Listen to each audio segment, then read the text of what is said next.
en el pleno corazón de la ciudad. Tenemos el puerto deportivo detrás a tu espalda, la Gran Vía, el Paseo de las Palmeras, el Paseo del Rebellín. ¿Qué te evoca este escenario?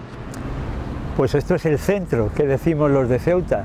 Y fíjate, lo que me evoca es hace 25 años, 26, que llegué yo aquí y no había nada de esto hecho. Yo muchas veces que critico al Partido Popular y en concreto a Juan Vivas, siempre le salvo los primeros años, porque es verdad que supuso un cambio a mejor de la ciudad. Pero en lo que sí que incido es que los últimos 8 años le han sobrado. Muy bien, en vuestro programa habláis de una serie de medidas en relación a la economía.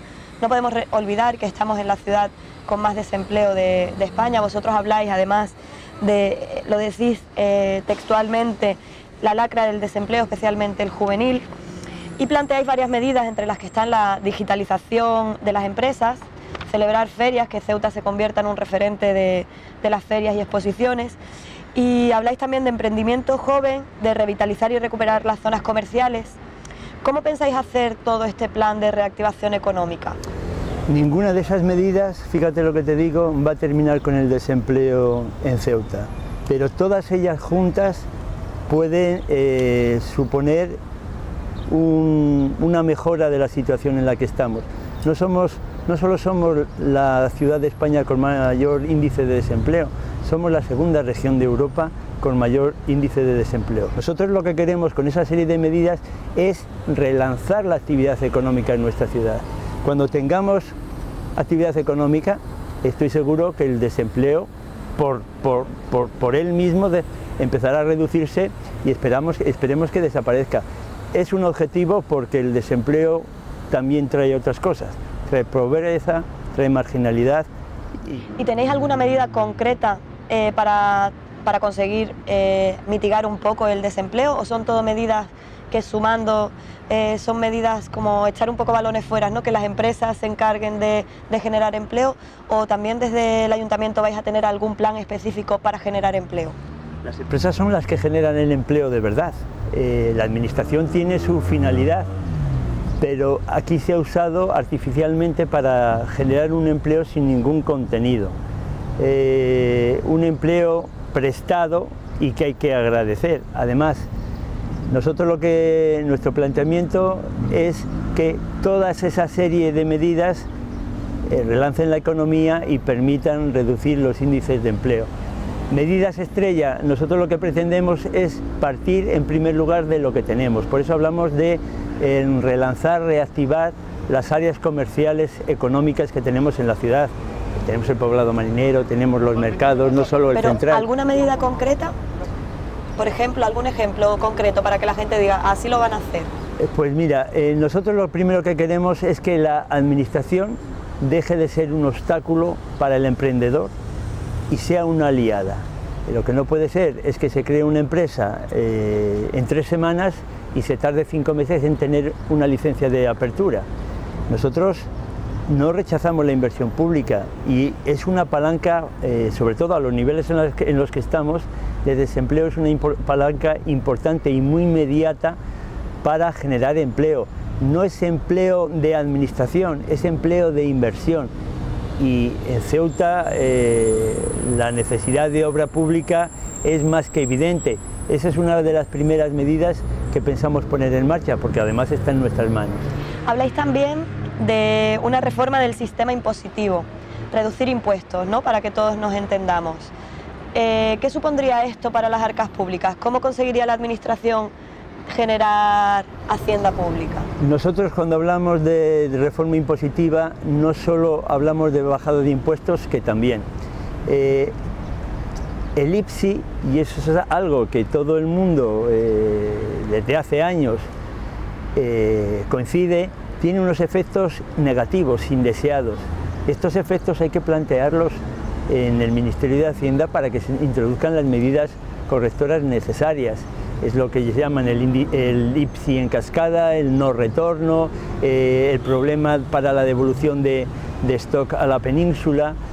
Eso hay que plantearlo para exigir que se establezcan medidas correctoras. Lo que sí que nos hemos planteado como reto es reducir los tipos de IPSI a los que existían en el año 2012, cuando, basándose en la crisis, el Partido Popular, y tengo que decir, con el apoyo de Caballas, incrementó sensiblemente no solo el ISI, sino la inmensa mayoría de los impuestos municipales. La administración en eso es un tanto avariciosa, o sea, todo el dinero que entre le viene bien. Nosotros lo que pretendemos es racionalizar el gasto, introducir medidas correctoras y de ahorro, y estoy seguro que entre eso y la reactivación económica que tenemos voluntad de provocar, se compensarán para mantener los niveles actuales de ingresos incluso. Normalmente cuando lo que la administración recibe se invierte en vida económica real, tiene un retorno importante a las arcas municipales en términos de actividad económica.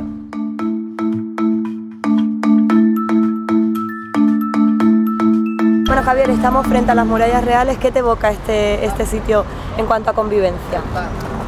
Pues hombre, yo soy licenciado en Historia, me gusta mucho la historia, y es un punto, pues desde luego, muy significativo en relación a la historia de Ceuta, porque por aquí podemos pensar que han pasado pues prácticamente todas las civilizaciones que han terminado estableciéndose aquí en Ceuta. Seguramente los romanos andaban por aquí, los griegos, los fenicios, después los musulmanes, los visigodos, los vándalos, etcétera, etcétera, etcétera. Al centro de Ceuta, por eso es el centro. Yo creo que es un lugar que es de todos, Cuando hablan del centro o de las barriadas, eso lo que indica realmente es una ciudad a la que le falta una cierta integración, pero yo tengo claro que el centro no es de los que viven aquí. Esto es Ceuta, esto es el centro para todo el mundo. Bueno, Javier, ¿y en Ceuta se convive o se coexiste en los tiempos actuales en los que estamos? Yo creo que es mucho más fácil. En Ceuta se vive. ¿Se convive o se coexiste? Cuando uno no vive con sus padres, uno no convive con sus padres, ni con sus hijos, ni con su familia, ni siquiera con sus vecinos. Vivimos con. Cuando se habla de convivencia es porque empieza a haber problemas. A nosotros la palabra no nos acaba de gustar en ese sentido, porque en Ceuta no se convive, en Ceuta se ha vivido siempre unos con otros.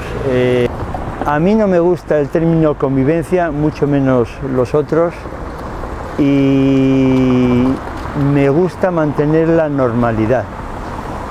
Ciudadanos desde luego no viene a crear problemas, al revés, en todo caso vendremos a solucionarlo. Y yo creo que ese problema de convivir y demás es algo ajeno a la realidad de Ceuta. Es algo ajeno, completamente ajeno a la realidad de Ceuta. Hay partidos, eso lo hemos visto las últimas semanas, que políticamente terminan usando la realidad de Ceuta como un arma, pero para arrojársela al contrario político. Claro, los ciudadanos se asustan algunas veces, pero yo pienso que hay que tomarse las cosas con la tranquilidad y con la normalidad que realmente existe en la ciudad. Bueno, pero estamos en un momento en el que ciertamente se utiliza la palabra convivencia a cada minuto, se ha utilizado en las elecciones pasadas un poco como arma arrojadiza. Hemos visto cómo se modifican determinadas pautas, ¿no? Y cómo se están pasando unos límites que hasta ahora nunca se habían pasado en cuanto a discursos. ¿Qué plantea Ciudadanos para solucionar esta realidad que es la que la convivencia se está viendo un poco alterada, ¿no?, por factores externos?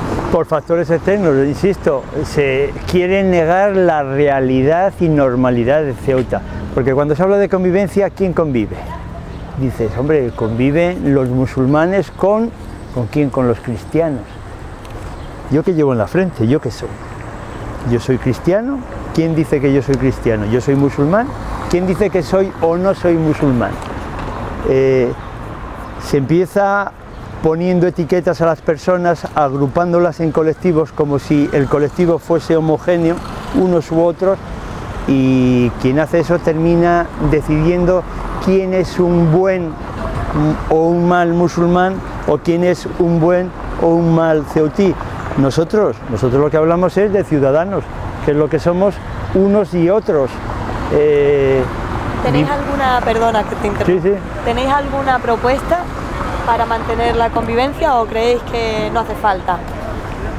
Yo pienso que lo que hay que dejar es que fluya la normalidad, como siempre ha ocurrido en esta ciudad. Es que en esta ciudad, cuando ha habido problemas de convivencia, yo no los conozco, desde luego.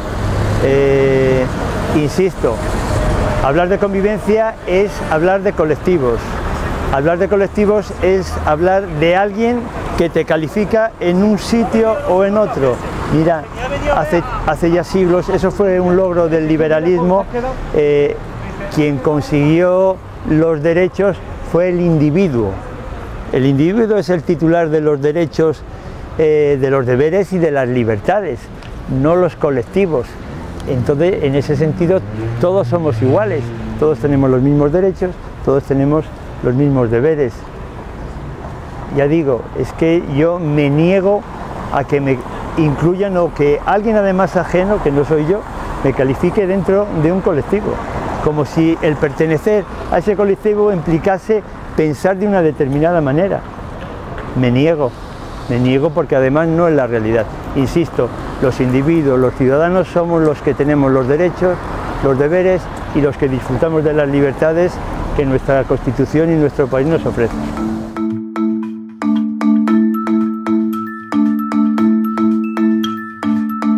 Bueno, Javier, hemos venido a las puertas del Tarajal 2. Por este paso pasan 2 veces a la semana miles de mujeres. Venimos a hablar de igualdad en la ciudad de Ceuta. No sé qué te evoca este escenario al que te hemos traído. Pues me evoca esas fotos que de vez en cuando circulan por la prensa y la televisión nacional, incluso a nivel internacional, y que son fotos que yo no deseo para Ceuta. Ahora mismo estamos, y hay que ser consciente de ellos, en el límite de 2 mundos. Aquí me traes a hablar de igualdad entre hombres y mujeres. Y tenemos que ser, aquí es precisamente donde se puede hablar de lo que ha cambiado en nuestro país, de lo que hemos avanzado en la sociedad española, en esa igualdad entre hombres y mujeres.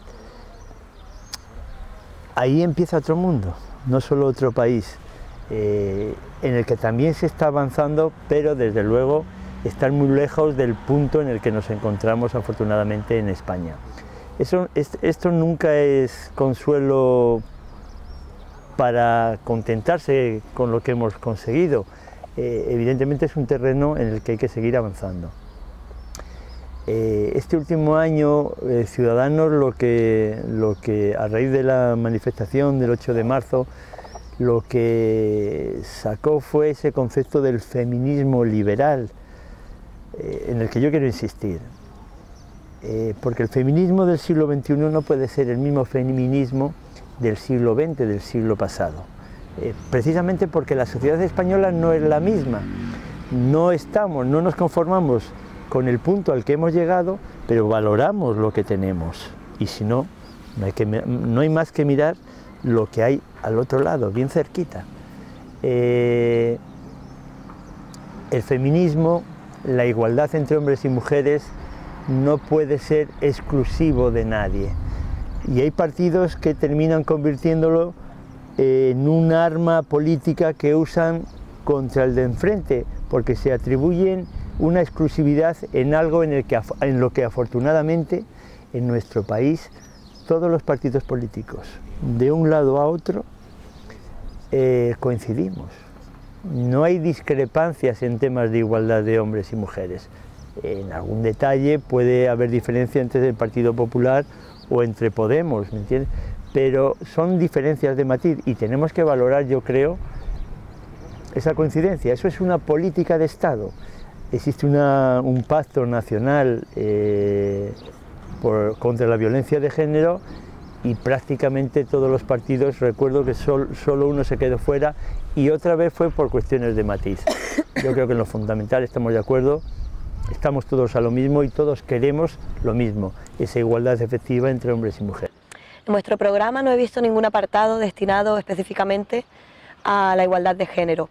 ¿Creéis que los problemas, bueno, habláis de que la política de Ciudadanos, lo leo literalmente, se basa en la igualdad de derechos, obligaciones y oportunidades para todos los españoles?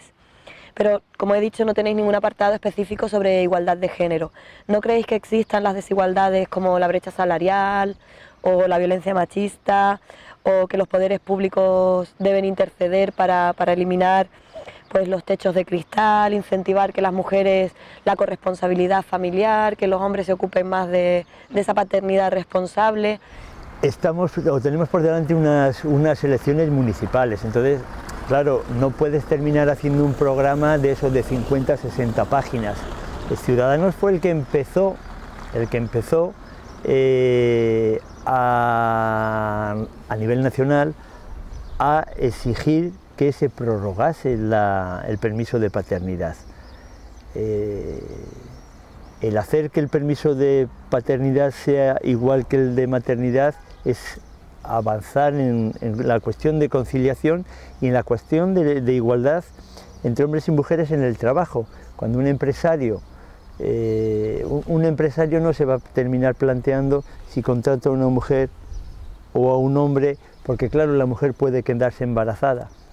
No, llegaremos a un punto en que dará igual simplemente porque los permisos, esas ausencias que muchas veces terminan penalizando a las mujeres, van a ser semejantes para hombres y mujeres. Aparte de eso, evidentemente, se va a dar al hombre esa oportunidad también de hacerse cargo de su hijo, y tenemos también ahí el tema de compartir las tareas comunes de la casa. A nivel municipal nosotros llevamos una propuesta para hacer efectiva la igualdad entre hombres y mujeres en las empresas y sociedades municipales, que ahí nos volvemos a encontrar con partidos que hacen de la igualdad una bandera un tanto excluyente y que sin embargo no se preocupan de las políticas reales que van contra esa igualdad. A Ciudadanos les gusta lo contrario, nos gusta ser efectivos, nos gusta menos bla bla bla y más políticas reales que lleguen al ciudadano y que mediante las cuales se consiga esa igualdad. Antes hablábamos de convivencia de unos y otros y yo te hablaba de ciudadanos. ¿Qué mejor ejemplo de ciudadanía que hablar de hombres y mujeres, evidentemente en completo pie de igualdad? No hay distinción posible. Claro, pero me comentas que son unas elecciones locales y no generales, que por eso no lleváis medidas, pero sí que hay un presupuesto que además viene directamente desde el Estado para las políticas de igualdad desde lo local, porque bueno, al fin y al cabo son la primera administración con la que puede tomar medidas en este asunto. ¿Cuáles serían las propuestas además de incentivar esa igualdad dentro de las empresas municipales? ¿Tenéis alguna propuesta real pues para la violencia machista? Por ejemplo, tampoco he visto que tengáis ninguna propuesta específica, pero sí que hay un dinero, una partida presupuestaria importante para gestionarlo. Esa partida viene del Estado y las políticas, yo insisto, afortunadamente las políticas de igualdad y de lucha contra la violencia de género son políticas nacionales. El margen que tiene un ayuntamiento, en este caso una ciudad autónoma, es mínimo. Nosotros es decir, hay poco que inventar, porque lo que se hace es lo que hay que hacer, o lo que está determinado que se haga. La revisión de políticas a este nivel se hace a nivel nacional, no a nivel local. Nosotros lo que queremos en este ámbito es lo que queremos en otros, ser efectivos. ¿A través de qué medidas, por ejemplo? Hacer una buena gestión de los recursos para que lleguen a quien tiene que llegar y además que produzcan los efectos deseados. No solo se trata de gastar dinero, no solo se trata de gastar dinero en ese ámbito, se trata de gastar dinero para algo y me viene a la cabeza uno de los principios de acción que nosotros tenemos en ese programa, que es la transparencia. Nosotros queremos conseguir resultados y además que se vean. Insisto, muchas veces se hace demasiado hincapié, sobre todo en estos temas, en incrementar el presupuesto cuando no se está controlando si los resultados son los deseados o no. Nosotros queremos políticas de igualdad, política contra la violencia de género que produzca resultados. ¿Y tenéis alguna propuesta concreta para Ceuta? No, no hay propuestas concretas, te insisto, porque las políticas vienen de Madrid, son políticas nacionales. No se puede hacer, hay poco que esté inventado. Son políticas que vienen muy dirigidas. ¿Y qué le dirías a aquellas mujeres y hombres, mujeres feministas y hombres igualitarios el próximo 26 de mayo por qué tienen que votar a Ciudadanos y no a otro partido?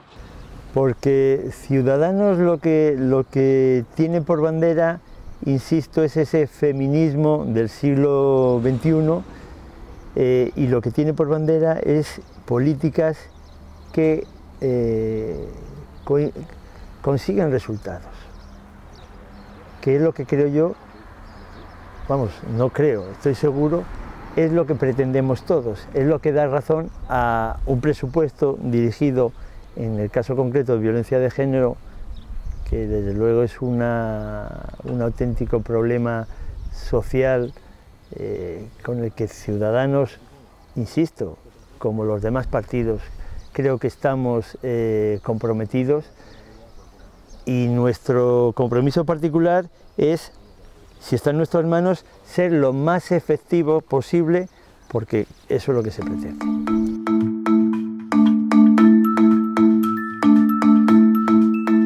Javier, a nuestra espalda tenemos el atraque de los ferries.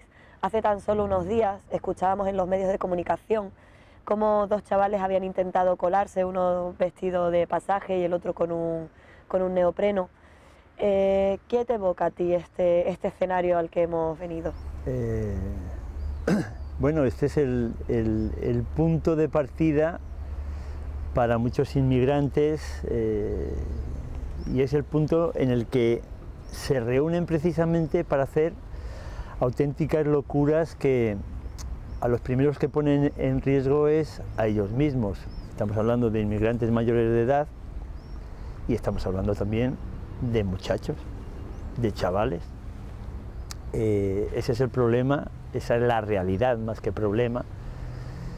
La realidad desbordada es lo que se convierte en problema, pero estamos donde estamos y Marruecos está aquí al lado, e insisto, el escalón entre la Europa desarrollada y Marruecos, que es un país que está en vías de desarrollo, pues todavía sigue siendo excesivamente grande, termina provocando estas situaciones. ¿Qué es lo que ocurre? Que claro, nosotros no podemos dar solución, la ciudad de Ceuta en concreto no puede dar solución a todo un país, y lo que no podemos tolerar es que menores de edad pongan su vida en situación de riesgo en nuestra ciudad. Hacerse cargo de él significa, a nuestro entender, en primer lugar, identificarlo, ponerle a disposición judicial, porque es el juez o el fiscal de menores quien determina si la tutela corresponde o no a la ciudad autónoma. Y a partir de ahí, pues la ciudad tiene que hacer dos cosas.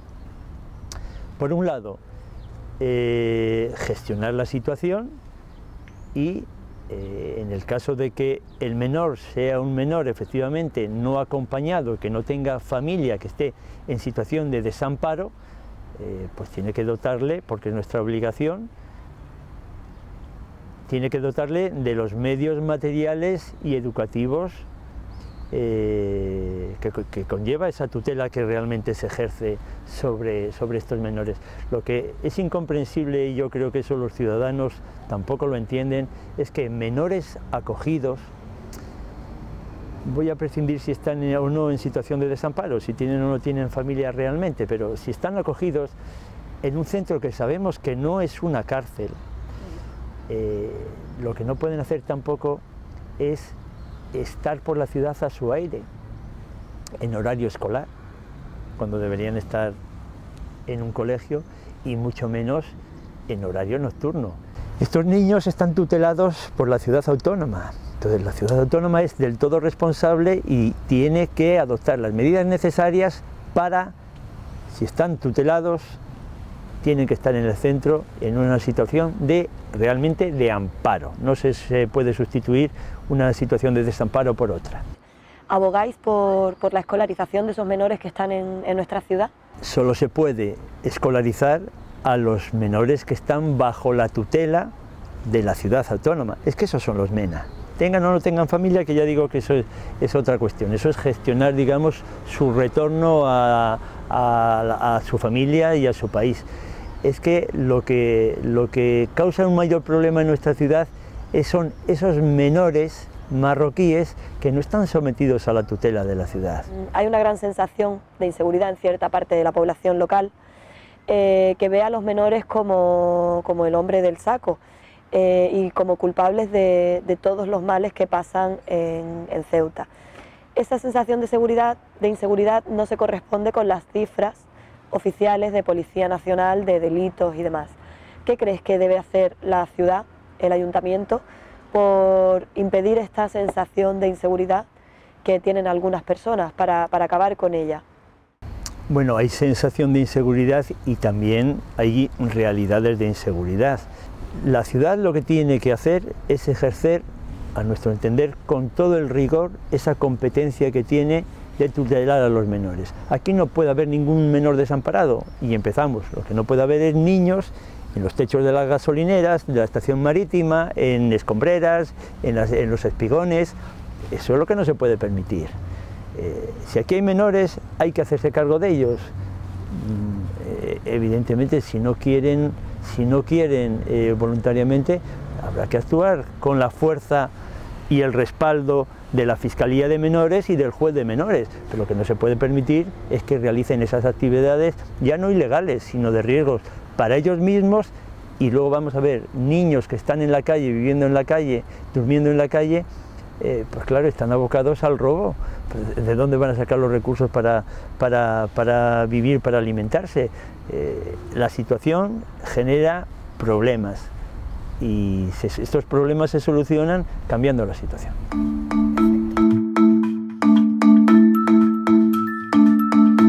Bueno, Javier, estamos ante la puerta del ayuntamiento. Las elecciones son el próximo domingo 26 de mayo. ¿Qué le dices a la ciudadanía? ¿Qué piensas al estar frente al ayuntamiento y ser candidato a la presidencia de la ciudad? ¿Qué te evoca este escenario? Pues mira, lo primero que pienso es que ya el ser candidato es un privilegio y desde luego si los ceutíes optan por votar a Ciudadanos y me convierten en alcalde y presidente de esta ciudad, yo lo tomaría como un auténtico privilegio tener la posibilidad de construir una ciudad para ellos. Es lo que pensamos en Ciudadanos. La ciudad tiene que dirigirse a estar enfocada a servir a los ciudadanos, es lo que nos da sentido. A partir de ahí, pues responsabilidad, te decía, y trabajo. Y toda la voluntad del mundo. Porque hay una cosa que sí que tenemos en Ciudadanos, que es iniciativa, decisión y voluntad por cambiar esta ciudad, hacerla mejor, para que los ceutíes vivan mejor. Yo siempre digo que eso es algo, no es ni derecha ni de izquierda, ni de pobres, ni de ricos, ni de licenciados o gente sin estudios. Todo el mundo, absolutamente todo el mundo, en esta ciudad, viva donde viva, lo que quiere es vivir mejor. Y ese es el objetivo con el que llega Ciudadanos al Ayuntamiento de Ceuta. Bueno, en este programa que hemos planteado desde el Foro de Ceuta, hemos dado voz a la ciudadanía. Les hemos preguntado que qué quieren que les preguntemos y a quién quieren que se lo preguntemos. Y las preguntas han sido comunes, así que paso a hacerte la lectura de las preguntas que han hecho los ciudadanos y las ciudadanas que se han dirigido a nuestro periódico. Una ciudadana nos pregunta qué soluciones hay para los empresarios del Tarajal y evitar que cierren. Pues Los empresarios del Tarajal, si nos referimos a los que tienen su actividad económica enfocada hacia Marruecos, lo tienen complicado, y hay que decirles que la ciudad puede hacer poco, porque quien tiene el grifo, quien lo abre y lo cierra, es el país vecino. Somos conscientes en Ceuta que eso es una actividad un tanto, no me atrevo a decir irregular, pero un tanto límite, y durará mientras Marruecos quiera. Otra ciudadana, otro ciudadano nos pregunta sobre los militares. Entonces, pese a que las elecciones son locales y no son estatales y la ciudad no tiene competencias en defensa, nos preguntan que si dará usted la cara por los militares que terminan el contrato con 45 años. Pues mira, eso tengo una respuesta bien clara y sencilla. Yo no voy a dar la cara. Tenemos un compañero que es el diputado por Cádiz, Javier Cano, que lleva 4 años dando la cara por ellos, luchando por ellos, por aclarar el destino de estos militares, que nosotros tuvimos la oportunidad, Ciudadanos lo llevó al Pleno de la Asamblea, una propuesta de apoyo a su situación. El Ejército tiene que cumplir, el Ministerio de Defensa tiene que cumplir con ellos. En tanto se replantean qué modelo de ejército queremos, si hay posibilidad de que, si no todos, al menos continúen y prorroguen su vida militar, dejando eso al lado, lo que tiene que hacer Defensa, que era el compromiso que tuvo cuando les alistó, es formarles y preparar su retorno a la vida civil. Las dos cosas. Replanteamiento del modelo de ejército que queremos para ver qué posibilidades tienen de prorrogar su vida militar, y desde luego darle la formación y todo el apoyo. Esto ya no solo es desde el Ministerio de Defensa, ese fue el contenido de nuestra propuesta, también desde el Ayuntamiento, para reincorporarles y ayudarles en su reincorporación a la vida civil. ¿Cuáles serían las propuestas entonces desde el Ayuntamiento? ¿Qué es lo que ustedes harían si gobernasen para Nosotros este colectivo? lo que pedimos y aprobó la Asamblea por unanimidad era que se reservara un porcentaje de las plazas en la policía local para gente que tiene formación de ese tipo y que es bueno y es positivo, siempre en igualdad de condiciones, pero con un cupo de plazas reservadas, para reincorporarles a la vida civil, darles facilidad. Otra de las preguntas que nos hacen es, si Ciudadanos no se presentase, ¿a qué partido votaría? Pues esa sí que es una pregunta difícil, pero que es muy difícil, porque yo soy de los que piensa que el voto, ningún partido tiene sus votantes. Eso de que el Ciudadanos está llevando los votantes del PP, eso es mentira. Yo creo que casi todo el mundo, sobre todo los que ya tenemos más años, en unas ocasiones, en función de nuestras circunstancias y las circunstancias del país o de la ciudad, hemos votado a unos y otras veces hemos votado a otros. Yo ahora mismo votaría Ciudadanos. Genial. Otra de las preguntas que nos hacemos ya a más largo plazo es, una vez después de las elecciones, hay muchos escenarios posibles porque son unas elecciones muy imprevistas, no sabemos qué va a pasar, pero ¿cuál sería su pactómetro? O sea, ¿con quién estaría dispuesto a pactar si no consiguiese usted una mayoría suficiente como para gobernar en solitario? Ciudadanos es el partido, al final somos el partido que ha roto el bipartidismo. Se acabó eso de las izquierdas, las derechas, ellos y nosotros, el echar siempre la culpa al anterior. Ahora hay que hacer política de verdad, que es hablar y llegar a acuerdos. Ciudadanos tiene una manía, yo eso ya lo anuncio porque para unos y para otros. Tiene una manía porque lo ha hecho siempre así. Se sienta, habla, en eso no hay ningún problema, pero las cosas las pone por escrito, las firma y las publica. Fueron las medidas que se firmaron con Pedro Sánchez al inicio de la anterior legislatura, las medidas que se firmaron con el Partido Popular, después las medidas que se firmaron con Susana Díez en Andalucía y en todas las comunidades autónomas donde el gobierno necesitó el apoyo de Ciudadanos para gobernar. Aquí será lo mismo. pactaremos ¿con quién? Con quien encontremos puntos de acuerdo que puedan servir para dar estabilidad al gobierno de la ciudad.